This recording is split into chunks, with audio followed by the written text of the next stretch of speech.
శాసనమండలి సభ్యులు పెద్దలు షేర్ సుభాష్ రెడ్డి గారు మాట్లాడతారు.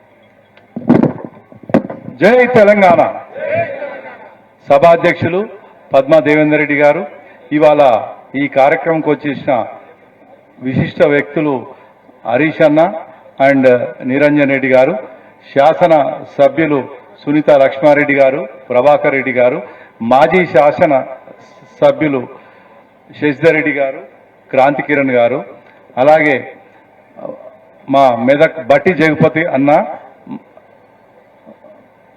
మన మల్లికార్జున్ గౌడ్ అండ్ పట్టణ అధ్యక్షులు మామిళ్ళ అంజనేయులు గారికి, అలాగే వివిధ మండలాల నుంచి వచ్చిన మండల పార్టీ అధ్యక్షులు, మాజీ మున్సిపల్ చైర్మన్లు, కౌన్సిలర్లు, సర్పంచులు, ఎంపీటీసీలు, అందరి బీఆర్ఎస్ కుటుంబ సభ్యులందరికీ కూడా నా హృదయపూర్వక నమస్కారాలు. ఇవాళ ఈ కార్యక్రమం పెట్టుకున్నామంటే కేవలం 20 నెలల్లోనే మన మెదక్ జిల్లాలో ఎంత ఘోరమైన పరిస్థితి, కేవలం మెదక్ జిల్లాలే కాకుండా రాష్ట్రమంతా కూడా ఇట్లాంటి పరిస్థితి ఉంది కాబట్టి ఇలా ప్రజలందరూ, రైతులందరూ కూడా ఈ ప్రభుత్వం మీద తిరుగుబాటు పరిస్థితికి రావాల్సి వచ్చింది. 2014 ముందు చూస్తే మన మెదక్లో కరెంట్ అంటేనే చాలా కష్టంగా ఉంటుండే, ఎప్పుడు వస్తుందో ఎప్పుడు పోతుందో తెలియని పరిస్థితిలో మన మెదక్ ప్రాంతం ఉండే. కానీ కేసీఆర్ గారు వచ్చిన తర్వాత 2014లో ప్రభుత్వం వచ్చిన తర్వాత 2017లోనే ముందుగాల రాష్ట్రంలో 3 జిల్లాల్లో ప్రయోగాత్మకంగా 24 గంటలు కరెంట్ ఇస్తామని కేసీఆర్ గారికి మన జిల్లా మీద ఉన్న ఒక అనుబంధంతో మెదక్ జిల్లాను, నల్గొండ జిల్లాను, కరీంనగర్ జిల్లాకు ముందుగా 24 గంటల కరెంటు ఇచ్చిన విషయం మీకు ఒకసారి గుర్తు చేయదలుచుకున్నాను.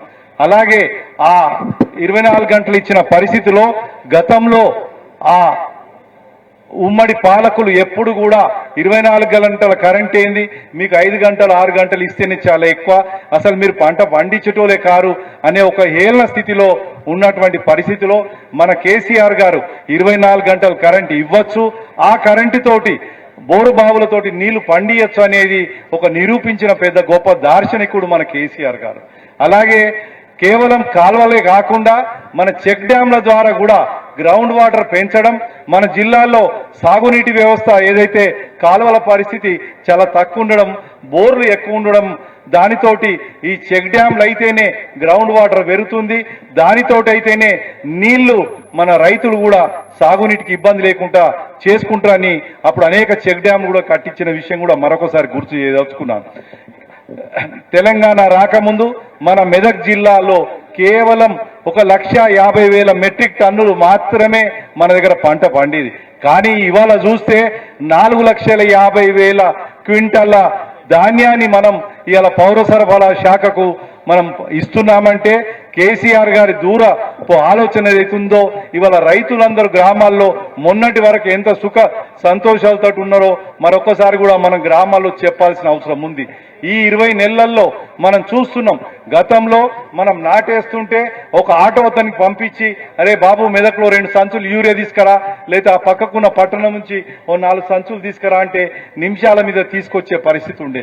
2014 ముందు ఎట్లయితే చెప్పులు పెట్టుకొని యూరియాలు సంచులు తీసుకున్నామో మళ్ళీ కాంగ్రెస్ వచ్చినాక మళ్ళీ అదే పరిస్థితి వచ్చింది. ఈ విషయం కూడా మన గ్రామాల్లో ప్రతి రైతుకు, ప్రతి ప్రజలకు కూడా చెప్పాల్సిన అవసరం ఉందని నేను భావిస్తున్నాను.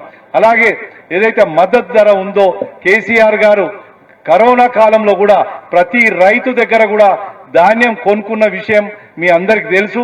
కరోనా కాలంలో మన నిరంజన్ అన్న మన మంబోజిపల్లిలో వచ్చి ధాన్య కొనుగోలు కేంద్రం కూడా స్టార్ట్ చేసిన విషయం మీకు గుర్తు చేయదలుచుకున్నాను. అయితే ఈ 20 నెలల్లో అసలు పంటలు పండించడం అనేది అత్యంత కష్టమైతే ఈ సమస్యలు కూడా రైతులకు చాలా ఇబ్బందికరమైంది.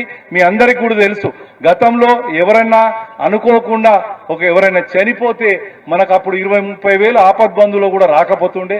కానీ కేసీఆర్ గారు రైతు బీమా పెట్టి 10 రోజుల్లోనే దరఖాస్తు పెట్టకుండానే 5 లక్షలు ఇచ్చి ఆ కుటుంబాన్ని ఆ కష్టం నుంచి, ఆ ఇంటి పెద్ద పోయిన కష్టం నుంచి ఒక మంచి దృష్టికి తీసుకొచ్చేటట్టు, ఆ పిల్లల భవిష్యత్తు తెచ్చిన విషయం కూడా మీకు తెలియజేయదలుచుకున్నాను. అయితే ఈ ప్రభుత్వం ఒక 6 నెలల నుంచి దాన్ని రెన్యువల్ చేయలేదు. ఈ మధ్య ఎక్కడ కూడా రైతు బీమా కూడా వస్తలేదు. ఎందుకు ఈ విషయాలన్నీ చెప్పదలుచుకున్నామంటే కేసీఆర్ గారు ఉన్నప్పుడు ప్రతి రైతు కుటుంబంలో చాలా సంతోషంగా ఉండాలి, ప్రతి ఎకరా కూడా పంట పండియాలని చెప్పేసి రైతు బంధు కూడా ఇచ్చిన విషయం. అలాగే రైతు ఏదైతే ధాన్యం ఉందో కొనుగోలు కేంద్రాల్లో మంచిగా ఎలాంటి ఇబ్బంది లేకుండా కూడా కొనుగోలు చేసిన విషయం ఇవన్నీ తెలుసు.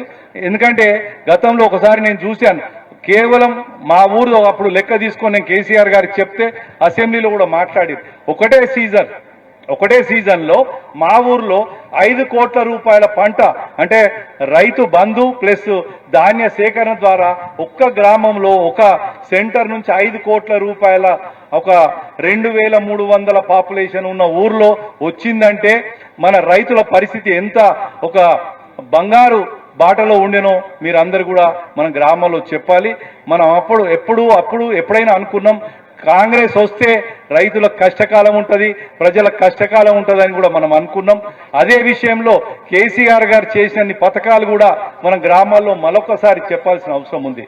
అన్న, ఇంతకుముందు మీరు అడిగినట్టు రైతు ఏదైతే రుణమాఫీ కానివాళ్ళు అలాగే సన్న వడ్లు రాలేదని చెప్పారు. కానీ ఇంకొక విషయం, మన మెదక్ జిల్లాలో సుమారు 50,000 ఎకరాలలో మేల్ ఫీమేల్ వడ్లు కూడా వేసిర్రు. ఇలా చాలా మంది రైతులు మేల్ ఫీమేల్ వడ్లు వేసిన వాళ్ళు 50,000 ఎకరాలన్నా ఎకరాకు 75,000 రూపాయలు ఇస్తామని ఆ కంపెనీలు మాట్లాడిర్రు. కానీ వాళ్ళు ఇప్పటికి కూడా డబ్బులు ఇవ్వలేదు.